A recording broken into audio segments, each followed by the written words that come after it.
Saludos amigos, gracias por la amabilidad de la compañía. Soy Cristino del Castillo y este es su programa A Quemarropa. Se han celebrado, como sabemos, elecciones en diferentes países y en distintas partes del mundo. Hace unos meses se celebraron elecciones en Argentina, las ganó un político no muy experimentado, poco convencional. En Europa hubo elecciones en Países Bajos, la ganó la ultraderecha. Elecciones en Hungría también la ganó un sindicado como populista de ultraderecha, el señor Orbán. Elecciones en Eslovaquia, que ganó Robert Fico, recientemente víctima de un atentado, un hombre que también milita en posiciones conservadoras, ultraconservadoras, dicen muchos. Celebraron también elecciones en India, las ganó Modi, aunque perdió la mayoría en el órgano legislativo. Su coalición de gobierno continúa al frente de la cosa pública. Se celebraron elecciones también en la República Sudafricana. Ahí se confirmó lo que decían las encuestas, porque el Partido del Congreso Nacional perdió abrumadoramente su mayoría en el órgano legislativo, pero logró formar una coalición para continuar al frente del gobierno, y esa coalición le asegura una permanencia en el poder y manejar los asuntos esenciales de la República Sudafricana, que da síntomas ya de cierto agotamiento con el partido fundado por Nelson Mandela y que mantiene en el poder al señor Ramaphosa. Las últimas elecciones importantes fueron las que se celebraron recientemente al Parlamento Europeo.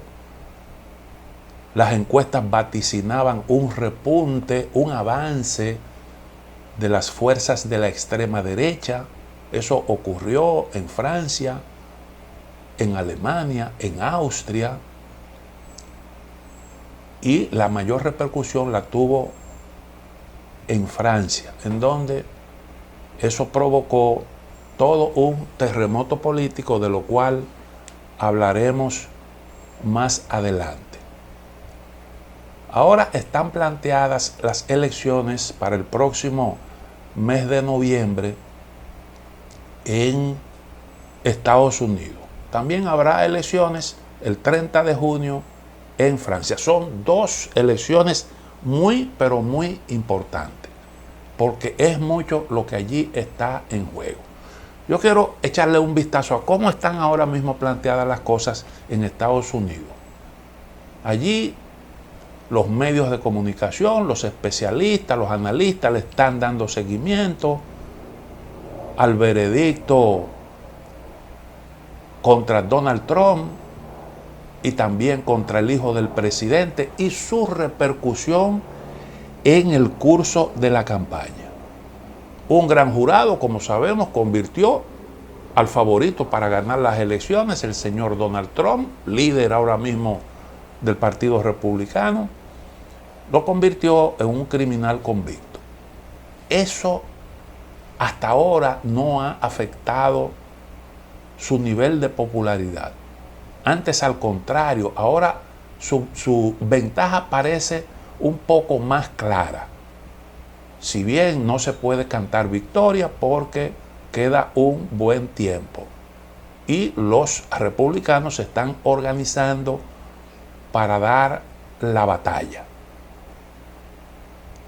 Pero lo que se constata hasta ahora es que la popularidad de Trump se mantiene ha podido recaudar más dinero y es muy notorio, pero muy notorio que la sentencia ha tenido como consecuencia, o el veredicto del jurado, mejor dicho, la compactación de los republicanos. El pasado día 13 de este mes se celebró una reunión. Trump se reunió con los principales líderes del partido y allí, bueno, pues la organización se puede decir que ha salido de ese encuentro mucho más robusta. Incluso fue muy notorio el acercamiento entre Donald Trump y McConnell, con el que siempre ha mantenido unas relaciones un tanto tirantes. Hicieron las paces y eso tiene mucho que ver con los esfuerzos que hace el partido para conseguir el control de ambas cámaras del Congreso. Sobre todo, lograr inclinar o mantener inclinado a su favor el voto de algunos estados clave de la Unión Americana, en donde el partido republicano tiene una ventaja clara, casi en todos. Y bueno, pues este es un aspecto interesante de la lucha política en los Estados Unidos. Dijimos, Donald Trump convertido en un criminal convicto. 11 días después resulta que algo parecido ocurrió con el hijo del presidente Joe Biden. Trump siempre ha sostenido que hay una persecución en su contra y se pudiera decir que le está ganando la batalla al lawfare, porque él ha tenido un choque frontal con estamentos del Poder Judicial, ha enfrentado abiertamente y con un lenguaje muy ríspido al gobierno de Biden, acusando al propio Biden de ser un hombre corrupto, y en ese enfrentamiento parece que él está resultando ganador, porque su nivel de popularidad es alto, lo que significa que la gente ha echado a un lado esas acusaciones y se pudiera interpretar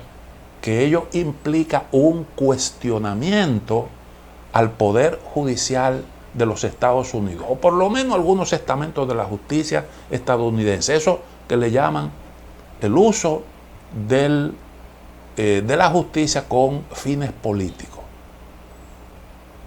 Incluso Donald Trump ha incrementado la recaudación de fondos después de la sentencia. Recordemos que algo parecido a lo que está ocurriendo con Donald Trump en Estados Unidos ya ocurrió en Brasil, en donde el presidente Lula siempre mantuvo que era inocente, hizo uso de todos los recursos que las leyes ponían a su disposición para demostrar su inocencia, aunque allí ha ocurrido el fenómeno de que el lawfare comprobado funcionó en un primer momento casi a la perfección, porque Lula fue condenado en todas las instancias. Mucha gente siempre mantuvo la convicción de que Lula era inocente, pero hasta la Suprema Corte de Justicia condenó a Lula. Y fue un hacker el que se encargó de establecer la verdad. Y al establecer la verdad sobre el caso Lula, eso también afectó otros casos que estaban en justicia en las distintas instancias judiciales de Brasil, y sobre los cuales se habían producido incluso algunos fallos. Todos esos casos que tenían que ver con la campaña, la lucha contra la corrupción. Y algo parecido ocurrió también en Panamá. En Panamá, Martinelli mantuvo todo el tiempo la tesis de su inocencia y logró imponer en unas elecciones, después de asilarse en la embajada de Nicaragua en Ciudad de Panamá, logró catapultar a la presidencia a su delfín, que ganó holgadamente las elecciones en una primera vuelta. Hay que recordar que Martinelli fue acusado por el propio gobierno de Estados Unidos de estar involucrados en asuntos de corrupción profunda y fue extraditado desde Estados Unidos. Se le acusaba de espiar a la oposición y fue condenado en un juicio por supuesto lavado de dinero. Y el resultado es ese que ya todos conocemos. En el caso de Estados Unidos, el hijo del presidente Biden, Trump, al igual que Donald Trump, el hijo de Biden, Hunter Biden, y Donald Trump, expresidente, ambos se han declarado perseguidos, aunque los Biden han aceptado el veredicto del gran jurado. No así Donald Trump. De todos modos, el discurso manejado por las partes implica un cuestionamiento de la justicia. Y hoy, como consecuencia de todo esto, se puede decir que la justicia estadounidense no está en su mejor momento. Y eso tendrá sus consecuencias, muy probablemente, como les explicaré más adelante. Bueno, pues como les decía, todavía esperamos que las decisiones de los tribunales en los casos de Hunter y de Trump se expresen de manera clara en el curso de los acontecimientos políticos. La campaña de Biden dice que la condena de Hunter demuestra que no se usó el Departamento de Justicia para favorecer al hijo del presidente. Tanto Biden como su esposa, la familia Biden en sentido general, le mostró solidaridad a Hunter y estuvo presente en las audiencias, pero el hijo del presidente sucumbió y fue declarado culpable. Y eso la Casa Blanca lo está presentando como una prueba de que no se utilizó la justicia como arma política, de que no hay el denominado lawfare. Sin embargo, los allegados a Trump dicen que sí hubo un manejo político de la justicia y como prueba presentan el hecho de que a una jueza se le llevó un acta de acuerdo mediante el cual la fiscalía renunciaba a perseguir a Hunter por el caso de la posesión ilegal de armas de fuego y Hunter se declaraba culpable por otros cargos que tenían que ver con evasión fiscal. Y entonces eso lo presentan como un intento de lograr que Hunter evitara el caso más grave que conlleva cárcel incluso y entonces ser acusado por los asuntos menores. Los trumpistas al mismo tiempo dicen que lo importante no ha sido para ellos el tema de la posesión ilegal de un arma de fuego, que era lo otro, lo que tenía que ver con el manejo inescrupuloso, según palabras de ellos, de Hunter Biden en lo que tiene que ver con sus declaraciones fiscales, el tema de la evasión de impuestos y las conexiones de Hunter con el exterior y supuestos beneficios obtenidos como consecuencia de tráfico de influencia. Es decir, que todavía persiste este asunto que los distintos partidos están manejando para de alguna forma sacarle el capital político. El capital político. Aquí, pues, aparece bajo cuestionamiento, en primer lugar, lo que tiene que ver con el manejo de los fiscales y su independencia. Eso está en tela de juicio. Y el sistema de selección de fiscales en distintos estados de la Unión Americana mediante el voto directo. Eso es lo que hasta ahora mismo se ha estado manejando. Porque eso implica que los fiscales de alguna forma establezcan conexiones con los partidos políticos, abracen su agenda, y se señala particularmente el caso del fiscal que sentó a Trump en los tribunales, que hizo campaña prometiendo enjuiciar al presidente.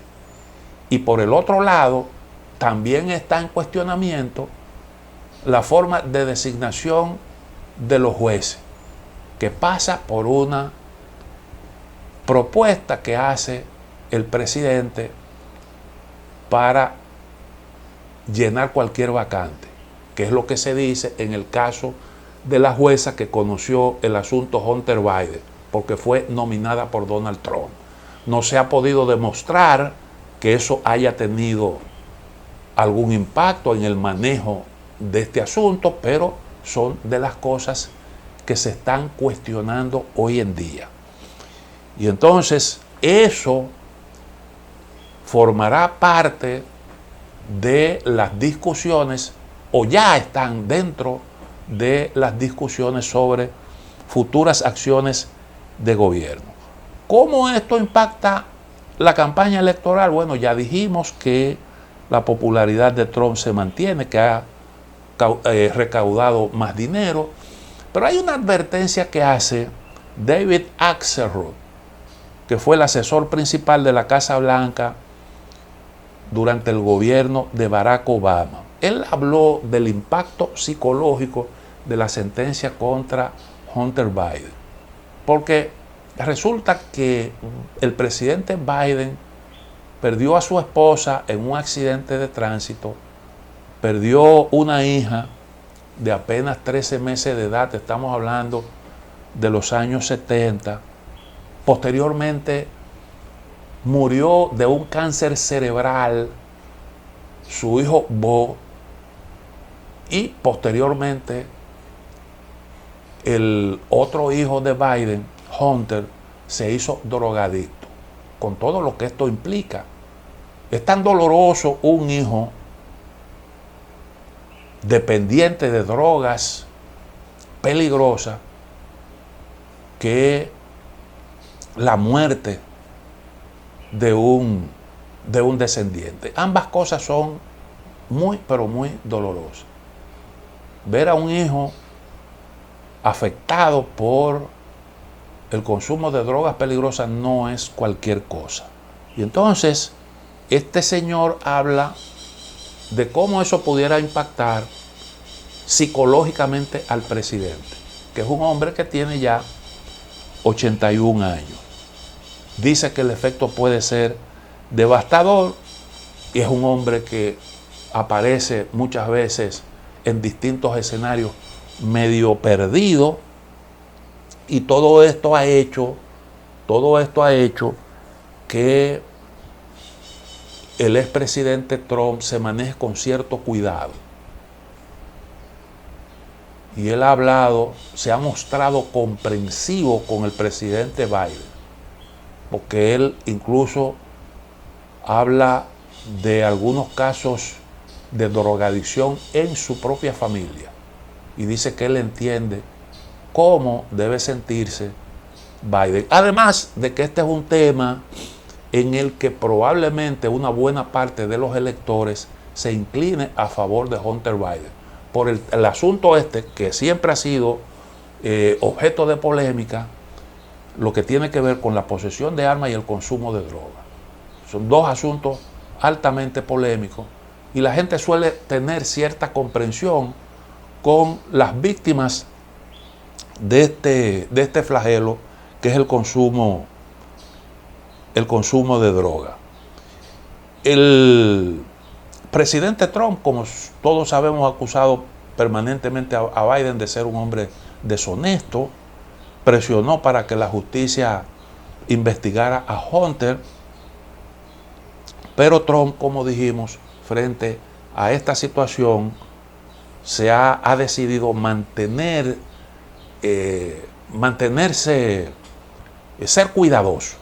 ser cuidadoso para no convertir al hijo del presidente en una víctima.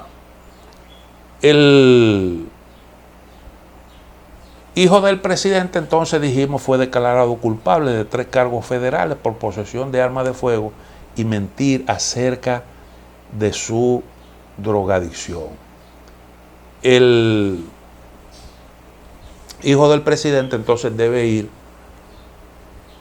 a otro juicio por el asunto fiscal en el mes de septiembre y también a finales de año se emitirá la sentencia en su contra luego de escuchado el veredicto. Ahora, en este mes, el juez que entendió el caso de Trump emitirá también su sentencia. Entonces está pendiente cómo es que esto va a impactar en el curso de la campaña.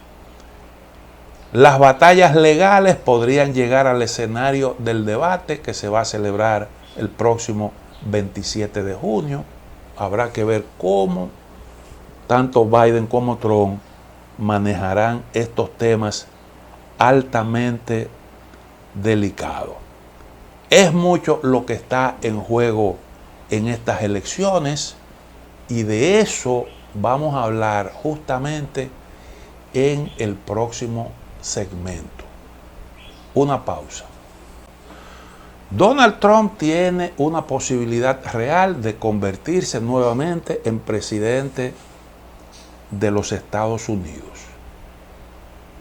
Pero aún en caso de que pierda las elecciones, el Partido Republicano de los Estados Unidos seguirá siendo una organización poderosa, con probablemente el control del Congreso. Y si consigue el control de ambas cámaras del Congreso, como algunos prevén, como indican las encuestas, entonces en un caso como ese también habrán reformas. Los republicanos tienen ya una agenda con una serie de puntos que han declarado prioritarios y en los cuales trabajaría en los primeros 100 días del gobierno de Trump o en los primeros 100 días de luego de las elecciones, si consiguen el control del Congreso. Entre esos puntos que ya uno conoce están la reducción de los impuestos. Los republicanos desde Ronald Reagan siempre han sido abanderados de eso, además de que siempre han sido partidarios de la desregulación de la economía, particularmente abogan por una flexibilización de las normas que regulan la protección medioambiental como una forma de hacer más competitiva la economía. Y bueno, a estos temas se le añade ahora la preocupación por lo que tiene que ver con el control de la migración. Ese es un tema que ha estado ahí en la agenda electoral. Y sobre todo, los republicanos están proponiendo fórmulas para, como ellos dicen, drenar el pantano y poder controlar el denominado estado profundo, que es una expresión que ahora se utiliza casi como sinónimo de establishment, con las diferencias de que aquí, bueno, pues hay toda una teoría de conspiración y una serie de sujetos que están ocultos y que inciden en la agenda de los gobiernos, independientemente de quién esté a cargo, y que son los que dirigen el rumbo de la nación. Y los republicanos se han propuesto limitar la influencia de ese denominado estado profundo. Y para eso plantean una reforma judicial que corregiría eso que ellos dicen que ha afectado al expresidente Donald Trump. Particularmente dicen que hay que impulsar cambios para asegurar un sistema judicial justo. Y elaboran un plan, han elaborado un plan para una reforma tripartita del sistema judicial. El principal punto de esa reforma es el fortalecimiento de las funciones de supervisión del Congreso sobre las actividades del Departamento de Justicia. Este es un enfoque interesante porque es un asunto que se discute en algunos países, particularmente República Dominicana.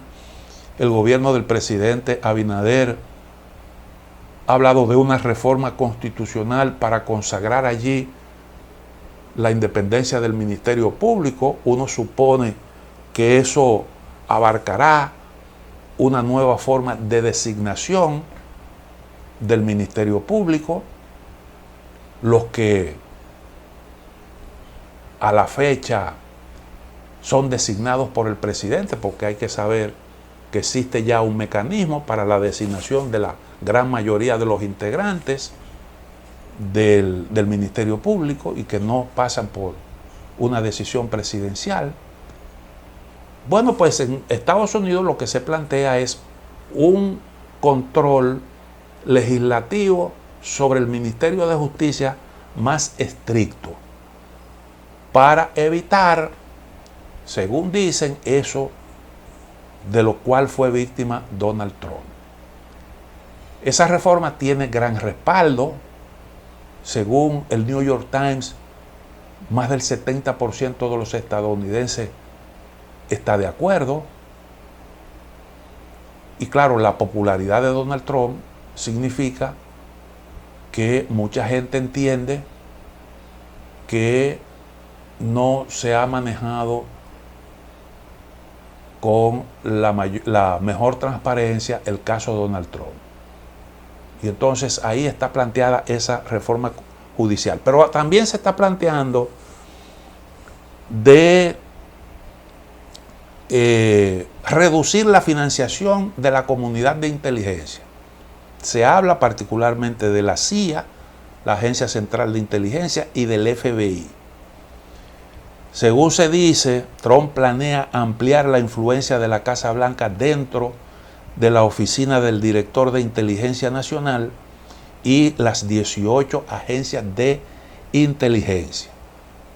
No sé qué sentido tiene plantearse el recorte de los fondos, porque las agencias de inteligencia se supone que son necesarias aunque usted pueda modificar las reglas de juego, pero reducir los fondos asignados, eso pudiera realmente ponerse en cuestión, su viabilidad, su conveniencia. Pero el asunto es, lo que mueve esa reforma que han contemplado los republicanos es el hecho de que hubo un informe sobre una supuesta influencia de Rusia en las elecciones que se apoyó en informes de inteligencia. Y entonces pusieron a Donald Trump en el candelero en virtud de unas manipulaciones que hicieron organismos de inteligencia. Una investigación demostró que los organismos de inteligencia tenían razones de sobra para considerar que no hubo ningún tipo de involucramiento del presidente en eso que se consideró como una injerencia de Rusia en las elecciones. Pero el daño, cuando eso se estableció, ya estaba hecho. Y recuerden que por eso incluso se intentó hasta un juicio político contra el presidente de los Estados Unidos.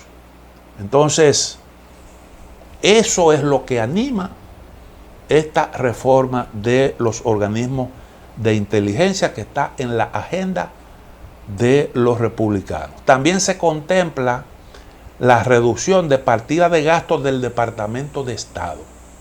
¿Por qué? Bueno, porque resulta que con fondos del Departamento de Estado se hizo una publicación en la que se presentaban a los enemigos de Ucrania. Y entre esos enemigos estaba Donald Trump y estaban algunos congresistas republicanos. Y eso no cayó muy bien, sobre todo porque se hizo con fondos del Departamento de Estado. Bueno, y aquí encontramos la misma cosa. No nos queda muy claro por qué hay que reducir las asignaciones presupuestarias del Departamento de Estado por esa situación, porque el asunto no está en los fondos, el asunto está en cómo tú utilizas esos fondos. Entonces lo que habría que fortalecer son las normativas para evitar que ese tipo de situaciones se produzcan. Pero usted no puede limitar la operatividad del organismo responsable de conducir la política exterior por una situación como esa.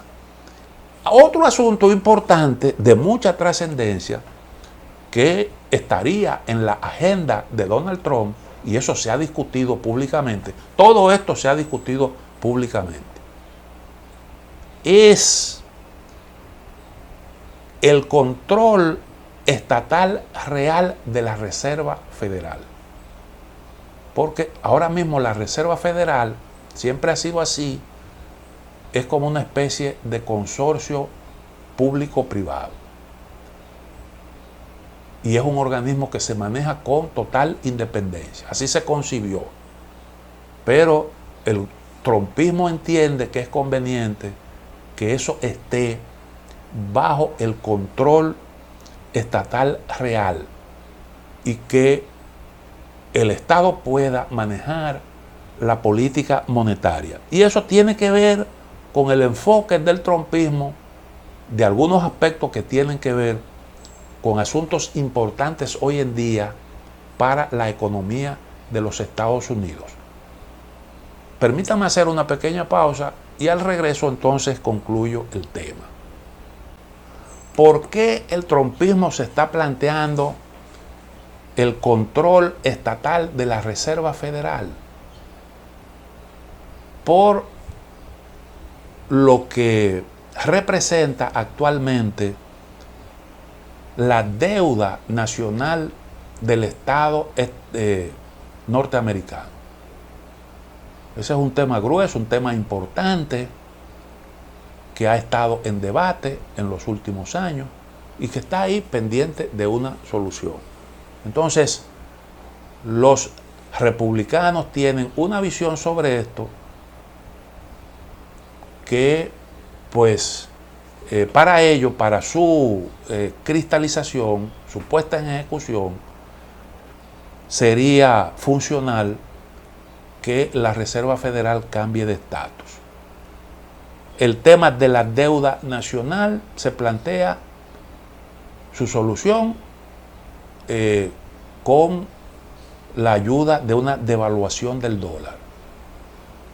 Eso implicaría, lógicamente, un recorte de la carga de esa deuda, porque el dólar tendría entonces un valor inferior. Se contrató con un dólar que tenía un valor, y entonces una devaluación significa que también la deuda se degrada. Y no se descarta tampoco que el tema se maneje con la ayuda de un default. Esos son asuntos realmente, estamos hablando de palabras mayores. Entonces, estas reformas que están en la agenda de los republicanos, dijimos que cuentan con el respaldo de una buena parte de los electores estadounidenses. Porque recuerden ustedes, Donald Trump ganó las elecciones prometiendo un cambio radical del sistema. Él dijo que el sistema estaba roto y que había que hacer cambios profundos, terminar de enterrar lo que evidentemente no estaba funcionando y lo que era un estorbo para que Estados Unidos pueda ser grande otra vez. No solo fue una promesa de Donald Trump, también lo hizo en su primera campaña Barack Obama. Recuerden cuando él hablaba de controlar la influencia de Wall Street, del lobismo, cuando él hablaba de devolverle la voz a los que no tenían voz, porque quienes se imponían eran los multimillonarios, la gente de mucho poder, de mucha influencia, los que financiaban campañas. Bueno, pues un discurso parecido lo asumió Trump. Obama paulatinamente abandonó esa prédica. Una prédica que contribuyó a dar a luz al movimiento Occupy Wall Street. Ocupar Wall Street. Porque se veía Wall Street como responsable de la crisis aquella del año 2008. Y bueno, pues se hablaba entonces de su influencia excesiva en las decisiones del Estado. Y ahora la demanda en lo que tiene que ver con eso se ha ido haciendo cada vez más fuerte al calor de todos estos cuestionamientos que ha venido haciendo Donald Trump, que es el más popular, el favorito para ganar las elecciones. Los proyectos de Donald Trump son de tal envergadura que sus oponentes han estado dispuestos a enfrentarlo por cualquier vía para impedir su elección. Me refiero a cualquier vía dentro de las opciones legítimas. Y hay quienes no descartan que puedan haber otros escenarios, que ya pues se han producido en el pasado en Estados Unidos. Es decir, es una situación, la que está planteada, sumamente delicada. Incluso hay gente que se ha preguntado si Donald Trump aceptaría los resultados de las elecciones y cuáles serían las consecuencias de esto. Pero hay otros que hablan también de la posibilidad de que Joe Biden y los grupos ultrapoderosos que están detrás de él tampoco acepten un resultado que le sea adverso. Entonces hay una situación planteada hoy en día en Estados Unidos que, como ya dijimos, en cualquiera de los escenarios, pues sufrirá grandes transformaciones. Habrán cambios importantes. Hay, lógicamente, todo esto está condicionado por el resultado final. A Donald Trump se le impidió en su primer mandato hacer los cambios que realmente él quería hacer. Y recuerden ustedes que, bueno, hubo muchos burócratas que renunciaron, gente que designó el propio Donald Trump, que hizo resistencia a las líneas que él trazó, y en un tiempo récord tuvo que reconsiderar designaciones. Se decía como que era una persona que no sabía, no tenía un rumbo bien definido. El problema es que hubo resistencia a aplicar la línea que él trazó. Y eso hoy en día está planteado de una manera distinta. Porque el trumpismo está hoy un poco más pulido y tiene un nivel de aceptación diferente. La gente entiende hoy mejor a Donald Trump. Y está en disposición, incluso el propio partido que en cierta medida lo torpedeó, hoy está nucleado alrededor de los planteamientos de Donald Trump. Esa es una realidad que hoy en día no acepta ningún tipo de discusión. Reitero, si él vuelve, las cosas le serán más fáciles y tendrá menos resistencia. Hay que recordar que hubo la denominada Comisión Mueller y un intento de impeachment que le complicó las cosas al presidente Trump. Un ejemplo de cómo es que están planteadas las cosas, el nivel de crispación política, lo demuestran unas declaraciones de Lara Trump, que es la copresidenta del Comité Nacional Republicano, al mismo tiempo nuera del presidente Donald Trump. Dijo que serían procesados los individuos que hagan trampa en una elección. Los localizaremos. Este es el año en el que lo haremos, dijo Lara Trump. Estamos enviando un mensaje alto y claro a cualquiera que piense en hacer trampa en una elección. Lo encontraremos, lo rastrearemos y lo procesaremos con todo el peso de la ley. Ese es el discurso que están ahora mismo manejando los republicanos y que están haciendo estas advertencias. En realidad hay unos niveles de crispación en Estados Unidos que pueden ir creciendo en la medida en que se acercan las elecciones. Nunca habíamos visto en mucho tiempo un escenario tan complicado como este. Y bueno, lo otro es lo que tiene que ver con las elecciones en Francia. El presidente Macron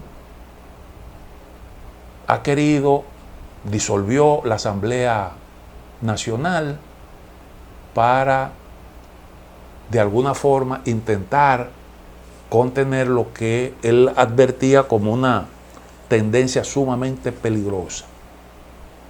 Y entonces convocó elecciones para el día 30 de este mes, es decir, unas cuantas semanas apenas después de las elecciones europeas, para evitar que la oposición logre coordinarse, logre compactarse, logre afinar su narrativa y estar en mejores condiciones de competir con el oficialismo, que todo el mundo sabe lo que representa, y entonces es una forma de cerrarle el paso. Pero además de eso, Macron sabe perfectamente que el elector francés vota de una manera en las elecciones parlamentarias y de otra manera en las elecciones al Parlamento Europeo. Y eso entendía que podía ayudarle. Pero las cosas parece que no le están saliendo bien, porque se ha formado una coalición integrada por la izquierda francesa que encabeza el partido Francia Insumisa de Mélenchon, que llegó a un entendimiento con la socialdemocracia, con otros partidos, el Partido Comunista, los Verdes, para formar una coalición que ya se proyecta como la segunda fuerza política. Y entonces parece que la discusión estará, la competencia entre el partido de Marine Le Pen, que es hoy en día la fuerza mayoritaria, y esta coalición de izquierda. El oficialismo quedaría fuera de la competencia. Pero la izquierda probablemente sería favorecida por el oficialismo en virtud o por el interés de cerrarle el paso a lo que se entiende que es menos aceptable esa opción que representa Marine Le Pen. Así más o menos como están planteadas las cosas. Ahí habrá una batalla electoral con mucha importancia, porque todo el contexto actual de Europa y el mundo está en juego ahí. Sirve como telón de fondo. Y el resultado gravitará indiscutiblemente en esa realidad. Llegamos al final del programa, nos vemos mañana si Dios quiere.